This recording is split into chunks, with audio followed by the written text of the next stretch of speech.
MCA, BCA, BCom computer కోర్సులో 100% placement లభించే ఏకైక డిగ్రీ కాలేజ్ కూకట్పల్లిలోని ఐక్రియేట్ డిగ్రీ కాలేజ్. సంతాప ప్రతిపాదన గౌరవ ముఖ్యమంత్రి గారు.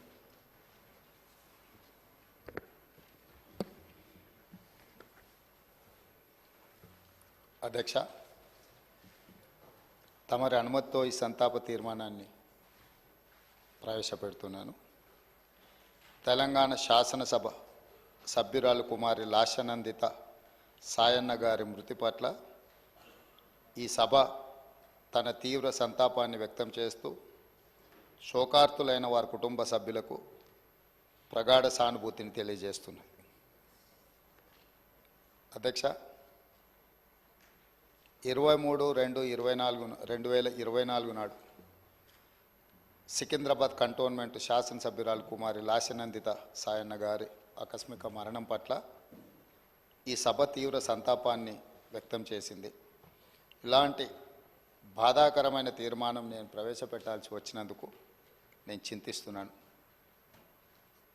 కుమారి లాస్యనందిత సాయన్న గారి నాన్నగారైన కీర్తిశేషులు సాయన్న గారు నాకు అత్యంత సన్నిహితులు, ఆప్తులు. చాలా సంవత్సరాలు మేము కలిసి ప్రజాప్రతినిధులుగా ప్రజాక్షేత్రంలో పనిచేయడం జరిగింది.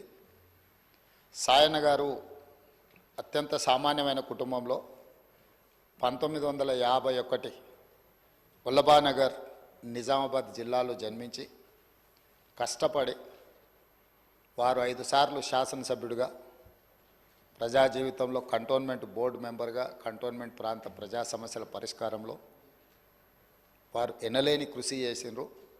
వారు సిట్టింగ్ శాసనసభ్యుడిగా ఉన్నప్పుడే ప్రజా జీవితంలోనే వారు మరణించడం జరిగింది.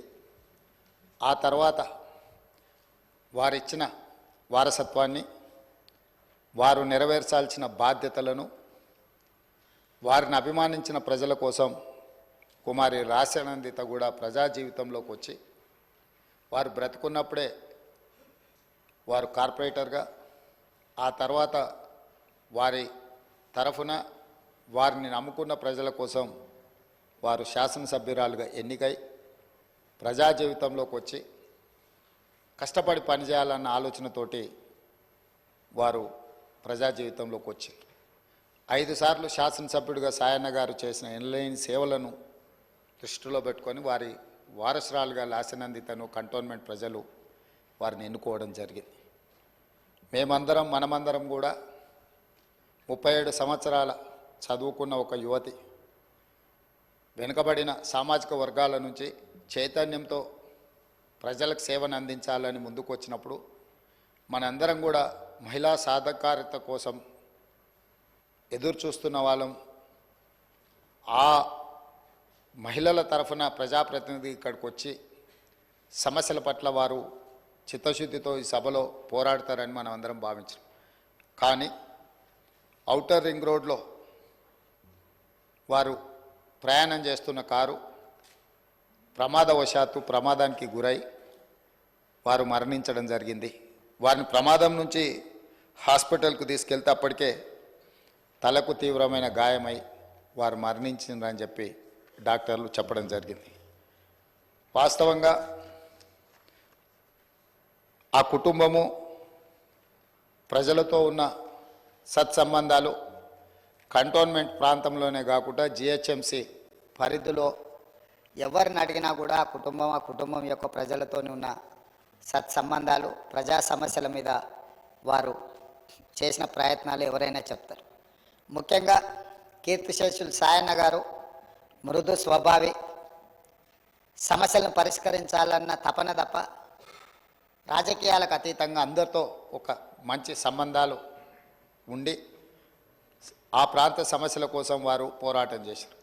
వారు కంటోన్మెంట్ ప్రాంతాన్ని జిహెచ్ఎంసీలో కలిపే విషయంలో కానీ, కంటోన్మెంట్ ప్రాంతంలో అక్కడ ఆర్మీ అధికారులు వాళ్ళ వల్ల కలుగుతున్న రోడ్ల ఇబ్బంది విషయంలో కానీ, ఎలివేటెడ్ కారిడార్ల విషయంలో కానీ చాలా విషయాలలో నేను పార్లమెంట్ సభ్యుడిగా డిఫెన్స్ కమిటీ మెంబర్గా ఉన్నప్పుడు సాయన్న గారు ఎన్నోసార్లు కంటోన్మెంట్ బోర్డు సమావేశాలలో ప్రస్తావించేవారు.